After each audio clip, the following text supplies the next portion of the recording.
ആരോഗ്യത്തോടെ ഇരിക്കാം. മികച്ച പരിചരണം ഞങ്ങളുടെ ഉറപ്പ്. Shoranur medical trust, Shoranur. ഷൊർണൂർ കോഴിപ്പാറയിൽ കർഷകൻ മരിച്ചത് കുളത്തിന് സമീപം സ്ഥാപിച്ചിരുന്ന വൈദ്യുതി കമ്പിയിൽ നിന്ന് ഷോക്കേറ്റ് വീണാണെന്ന് കണ്ടെത്തി. സംഭവത്തിൽ വൈദ്യുതി കമ്പി സ്ഥാപിച്ച കോഴിപ്പാറ സ്വദേശി ശങ്കരനാരായണനെ പോലീസ് അറസ്റ്റ് ചെയ്തു. നവംബർ 28 രാവിലെയാണ് കോഴിപ്പാറ വെളുത്താൻമാരിൽ കുഞ്ഞിനെ വീടിന് സമീപത്തെ കുളത്തിൽ മരിച്ച നിലയിൽ കണ്ടെത്തിയത്.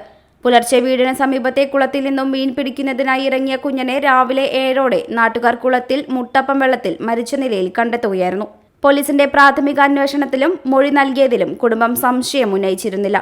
അന്ന് അസ്വാഭാവിക മരണത്തിന് കേസെടുത്ത പോലീസ് മുങ്ങി മരിച്ചതാണെന്ന നിഗമനത്തിലായിരുന്നു. പോസ്റ്റ്മോർട്ടം റിപ്പോർട്ടിലും വെള്ളത്തിൽ ശ്വാസം മുട്ടി മരിച്ചു എന്നായിരുന്നു പോലീസ് പറഞ്ഞത്. വർഷങ്ങളായി പുഴയിൽ നിന്ന് മീൻ പിടിക്കുന്നയാൾ മുട്ടപ്പം വെള്ളമുള്ള കുളത്തിൽ മുങ്ങി മരിച്ചു എന്നത് സംശയങ്ങൾക്കിടയാക്കി. മാത്രമല്ല, കുളത്തിന് സമീപം വൈദ്യുതി കമ്പി സ്ഥാപിക്കാറുണ്ടെന്ന വിവരവും സംശയങ്ങൾക്ക് ബലമേകി.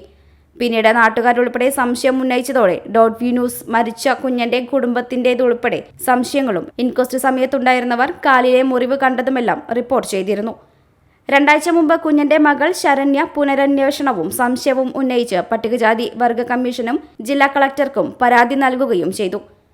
വാർത്തകളുടെ അടിസ്ഥാനത്തിൽ പോലീസ് അന്വേഷണം ശക്തമാക്കുകയും കൃഷിസ്ഥലത്ത് വൈദ്യുതി കമ്പി സ്ഥാപിച്ച ശങ്കരനാരായണനെ പോലീസ് ചോദ്യം ചെയ്യുകയുമായിരുന്നു.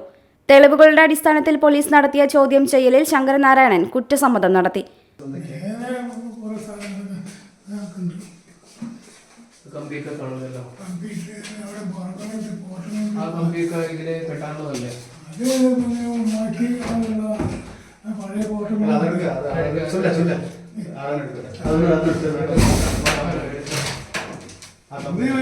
നെല്ല് കാറ്റത്താൻ വേണ്ടിട്ട് നോക്കാനാണ്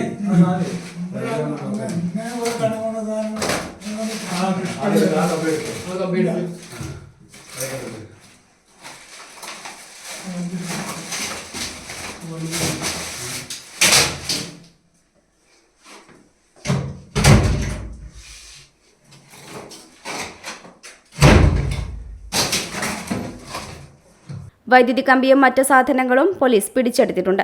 വന്യജീവികളിൽ നിന്ന് കൃഷി സംരക്ഷിക്കാനായാണ് വൈദ്യുതി കമ്പി സ്ഥാപിച്ചതെന്നാണ് ഇയാൾ പോലീസിന് നൽകിയ മൊഴി. സ്ഥിരമായി ഈ രീതിയിൽ വൈദ്യുതി കമ്പി സ്ഥാപിക്കാറുണ്ടെന്നും നാട്ടുകാർ പറയുന്നു. ഈ വൈദ്യുതി കമ്പിയിൽ നിന്ന് ഷോക്കേറ്റ് കാട്ടുപന്നികൾ ചാവാറുണ്ടെന്നും പറയുന്നു. Shoranur inspector V Ravikumar, SI M Mahesh Kumar, additional SI Gopalan എന്നിവരുടെ നേതൃത്വത്തിലുള്ള സംഘമാണ് കേസ് അന്വേഷിച്ചത്.